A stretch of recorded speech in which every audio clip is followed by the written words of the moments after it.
Why is the dollar so prevalent in the global economy, and what does its dominance mean for the countries that do and don't use it? This question could be lingering in many minds. The American dollar, a potent worldwide currency, signifies more than just a decorated piece of paper.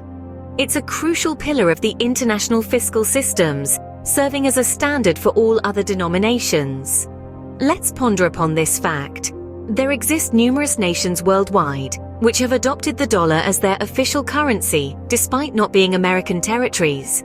These include Panama, East Timor, El Salvador, the Federated States of Micronesia, the Marshall Islands, Palau and Zimbabwe, amongst others. These countries, each boasting of differing economic landscapes, recognize the importance of tethering their monetary structures to the dollar's stability. They reap the rewards of a robust, steady currency that guarantees reduced inflation and interest rates. It further mitigates the potential dangers of currency depreciation, a critical boon for nations burdened with fragile economies. What does its dominance mean for the countries that do and don't use it? This is a topic that warrants our attention. But what of the countries that don't use the dollar? The Eurozone, for example, is a collective of 19 nations that trade and negotiate using the euro.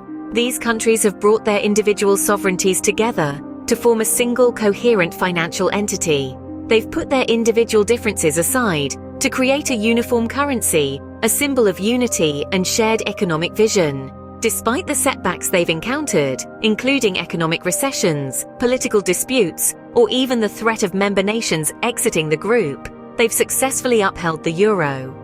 Today they can proudly claim to have birthed an economic juggernaut that stands toe-to-toe with the United States in terms of influence and power. Now let's travel eastwards to China. The Asian giant uses its own currency, the renminbi. Utilizing a mixture of stringent governmental regulations and bold, ambitious economic strategies, China has risen to prominence. The country's disciplined approach to economic management has seen it climb the ladder to become the world's second-largest economy. It's no small feat, considering the global competition and the ever-changing complexities of international trade and commerce. However, it's important to remember that the dollar, despite its enormous clout, doesn't tower over all.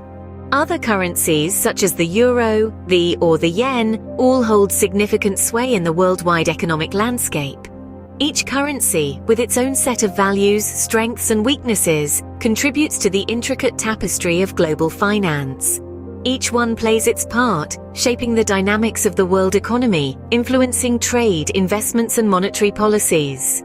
The fact remains that while the dollar is a global heavyweight, it is not the only player in the game. In summary, the importance of the dollar in the global economy cannot be overstated. Known as a global reserve currency, the dollar showcases stability and strength, often serving as an economic anchor for countries seeking financial protection. Conversely, there are countries that don't rely on the dollar, illuminating that distinct economic models can also thrive on the international economic platform. Most notably, these nations demonstrate that there is no universal economic model that universally applies to all nations. Each country, with its distinctive resources, policies and circumstances, must prudently decide on the currency to employ. Whether it is the dollar, the euro, the yen, or their own national currency, the choice can have significant implications on their economic landscape, from trade to inflation rates. It is imperative to recognize that the global economy is intricate and dynamic, one where the dollar, despite its significance, is just one of many moving components.